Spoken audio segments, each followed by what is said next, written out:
Ça a toujours été un plaisir de vous informer, mesdames et messieurs. Bonsoir et bienvenue à cette édition de journal sur votre média Eva Patrick TV de Les Sommaires. Accusé dans la crise sécuritaire en République démocratique du Congo, le président rwandais Paul Kagame reconnaît une pression étouffante et défie ouvertement la communauté internationale alors que des sanctions américaines sont évoquées. Il accuse aussi un traitement de faveur envers le président congolais Félix-Antoine Tshisekedi.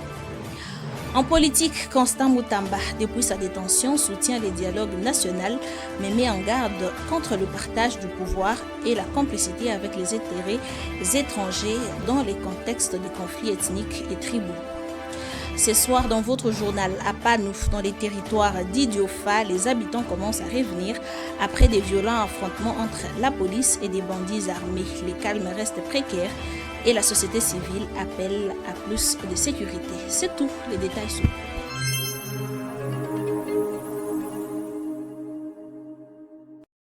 Encore une fois, bienvenue, très chers téléspectateurs, à votre journal sur votre média. La pression internationale s'accentue sur les Rwandais à propos de la crise sécuritaire dans l'Est de la République démocratique du Congo. Mise en cause, le président rwandais Paul Kagame a réagi vivement en tenant des propos très fermés à l'égard de la communauté internationale. Reportage.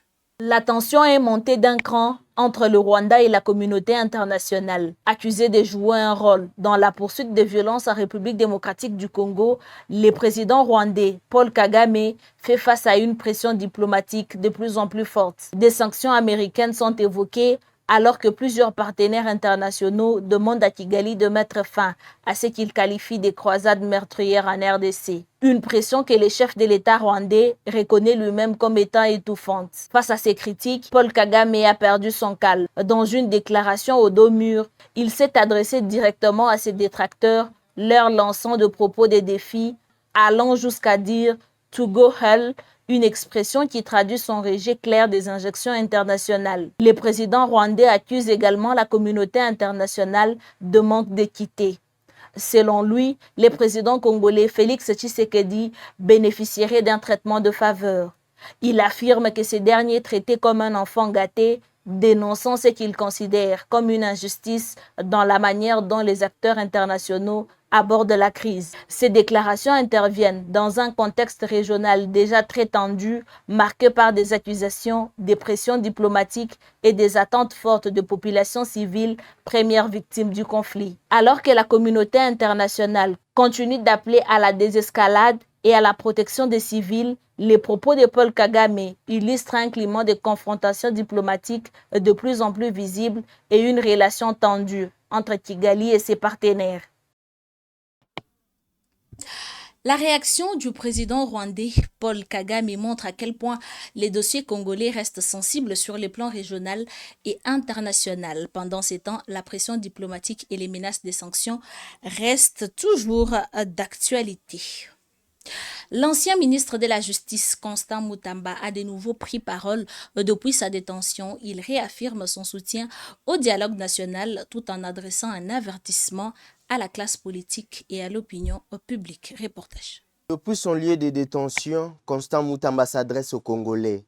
L'ancien garde des Sceaux affirme être favorable au dialogue national, qu'il considère essentiel pour les pays, mais il met en garde contre les dérives possibles. Selon lui, ce dialogue ne doit être en aucun cas devenir un simple partage des pouvoirs entre acteurs politiques ou une occasion de blanchir ceux qui, selon lui, ont trahi les pays. Il dénonce en particulier ceux qui prendraient les armes pour s'enrichir ou appuyer les intérêts étrangers, notamment les Rwandais, au détriment de la population congolaise. Mutamba souligne également les risques de manipulation identitaire et ethnique, pointant du doigt les conflits tribaux et ethniques qui pourraient être instrumentalisés à des fins politiques ou économiques. Pour lui, tout dialogue national doit avant tout protéger la souveraineté de la RDC et ses ressources naturelles, tout en cherchant des solutions pacifiques aux crises. Cette déclaration relance les débats sur le rôle des détenus politiques et anciens responsables de la vie publique et le dialogue national. Il interpelle aussi les autorités et les citoyens sur les objectifs réels du processus de réconciliation et de consultation nationale et sur la manière dont il peut contribuer à la stabilité du pays. Constant Mutamba appelle donc à un dialogue sérieux et transparent, sans compromis sur l'intégralité nationale. Les pays et les citoyens restent attentifs à la suite des discussions et aux réactions des autorités. L'actualité nous conduit à Panou dans les territoires d'Idiofa où un retour progressif de la population est observé 24 heures après les affrontements meurtriers entre la police et des présumés Koulouna. Les activités reprennent peu à peu, même si les calmes restent encore fragiles. Suivant. À Panou, dans les territoires d'Idiofa, la population commence progressivement à regagner la cité. 48 heures après les affrontements meurtriers entre la police et des présumés Koulouna, de nombreux habitants s'étaient réfugiés dans la forêt et sur le banc de sable situé à la frontière entre Idiofa et la province du Maïndombe. Les activités reprennent timidement, les marchés rouvrent, les écoles accueillent à nouveau quelques élèves, même si un calme encore précaire est observé dans la cité. Des situations humanitaires préoccupantes ont été signalées. 2 femmes ont notamment accouché des jumeaux alors qu'elles se trouvaient encore cachées en forêt sans assistance médicale. Sur le plan sécuritaire, l'administrateur du territoire indique que lors des échauffourées, tous les bandits détenus par les cachots de la police ont été libérés par leurs pères. Un escadron de la police est désormais déployé à Panou pour tenter de stabiliser la situation. Du côté de la société civile locale, un appel est lancé pour le renforcement des dispositifs sécuritaires, notamment à travers la création de plusieurs sous-commissariats de police afin d'éviter de nouvelles escalades de violence et de protéger la population. Pour rappel, ces affrontements ont éclaté à la suite de l'arrestation du chef des bandes contesté par leurs partisans. Le bilan provisoire fait état de 4 morts, dont 2 policiers et 2 civils. À Panou, la population reste prudente et espère à un retour durable à la paix. C'est un reportage de Jean-Archange Kambale. Nous allons à l'est de la République démocratique du Congo où la crise sécuritaire dans les territoires de Béni au nord Kivu affecte désormais les systèmes éducatifs. Dans plusieurs villages, les écoles sont fermées et des milliers d'élèves sont privés des cours. Point sur les détails. Dans le groupement Malio, en chefferie des Bachou, 23 établissements scolaires, dont 15 primaires et 8 secondaires, ont été contraints de fermer leurs portes depuis plus d'une semaine. Cette suspension fait suite à une série d'attaques attribuées aux rebelles présumés de forces démocratiques alliées. Les villages de Vurundo, Kisesandondi, Kivira, Kisungu Vulvera et Kiondo Kitumba sont particulièrement touchés. Face à la menace, de nombreux parents ont fui avec leurs enfants vers des zones jugées plus sûres, notamment Butoe et la ville de Butembo. La société civile locale exprime une vive inquiétude alors que la période des examens du premier semestre approche. Maombi Kaonga, président de la société civile dans la chefferie des Bachou, appelle le gouvernement et les autorités scolaires à agir rapidement pour protéger les élèves et permettre la fin de l'année scolaire. Les organisations locales demandent également aux forces de sécurité de déployer dans des villages affectés afin de garantir la sécurité des habitants et les retours des populations déplacées. La protection des infrastructures scolaires est également essentielle pour éviter leur pillage ou leur occupation par des groupes armés. Pour les habitants, la reprise des cours est une priorité. Les enfants et leurs parents espèrent un retour rapide à la normale afin que la scolarité puisse se poursuivre malgré la situation sécuritaire difficile.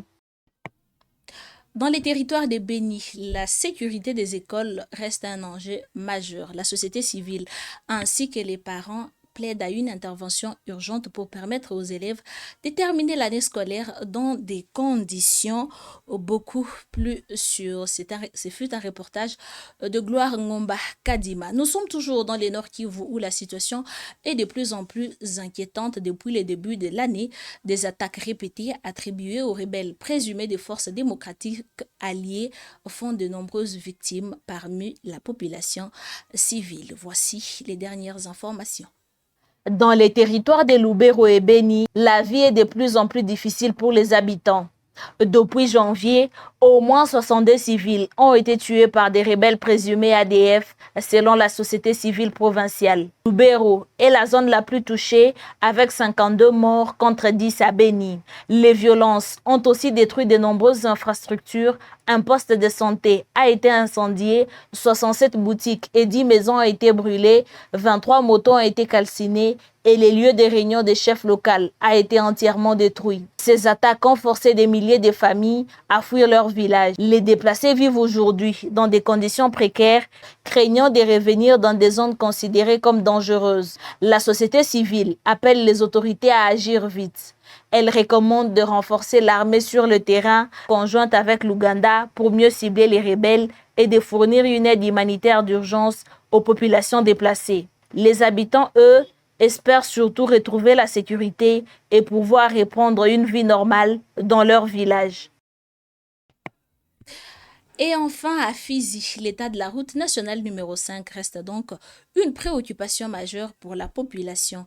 Les usagers appellent à une réhabilitation urgente de cet axe vital afin de relancer les échanges et de soulager les quotidiens des habitants. Reportage. Dans le territoire des Fizi, au sud Kivu, plusieurs tronçons de la route nationale numéro 5 se trouvent dans un état de dégradation très avancé. La chaussée est par des endroits envoyée par des bourbiers, des flaques d'eau et de profondes excavations, rendant la circulation extrêmement difficile pour les usagers. Faute d'entretien, des conducteurs et des passagers sont contraints d'effectuer des travaux de fortune à la main afin de se frayer un passage. Dans ces conditions, parcourir une centaine de kilomètres peut prendre une journée entière, voire davantage. À hauteur de Kotamabanga, près du village d'Ake, la situation devient alarmante. Une falaise menace la route et ronge progressivement la chaussée, faisant craindre à une coupure totale de cet axe stratégique si aucune intervention n'est rapidement engagée. Les conducteurs de motos et des véhicules vivent un véritable calvaire. Les pannes sont fréquentes, la progression est lente et les risques augmentent considérablement en période de pluie. Certains usagers passent désormais des nuits entières sur la route, tandis que leurs marchandises se détériorent en cours de route. Cette situation a un impact direct sur l'économie locale. Les coûts des transports augmentent et les prix des denrées alimentaires ainsi que des produits de première nécessité grimpent sur les marchés. Les autorités territoriales reconnaissent l'importance de la route nationale numéro 5, considérée comme un corridor économique majeur reliant les Sud Kivu aux provinces du Maniema et du Tanganyika. Cependant, dans un contexte sécuritaire difficile à l'est du pays, les travaux de réhabilitation tardent à se concrétiser. Pour contourner les sections les plus dégradées, certains usagers empruntent des pistes secondaires, mais ces routes alternatives deviennent rapidement impraticables à la moindre pluie, accentuant les retards et les difficultés d'acheminement des biens et de l'aide humanitaire. En attendant une solution durable, la population des Fizi continue de subir les conséquences de la dégradation de cette route vitale pour la région. Ne vous fiez pas aux apparences, fidèles téléspectateurs, car l'habit ne fait pas le moine. N'oubliez pas de vous abonner massivement à notre chaîne Eva Patrick TV2 et d'activer la cloche des notifications. Très chers téléspectateurs, les rendez-vous est pris pour demain. Au revoir et à très bientôt.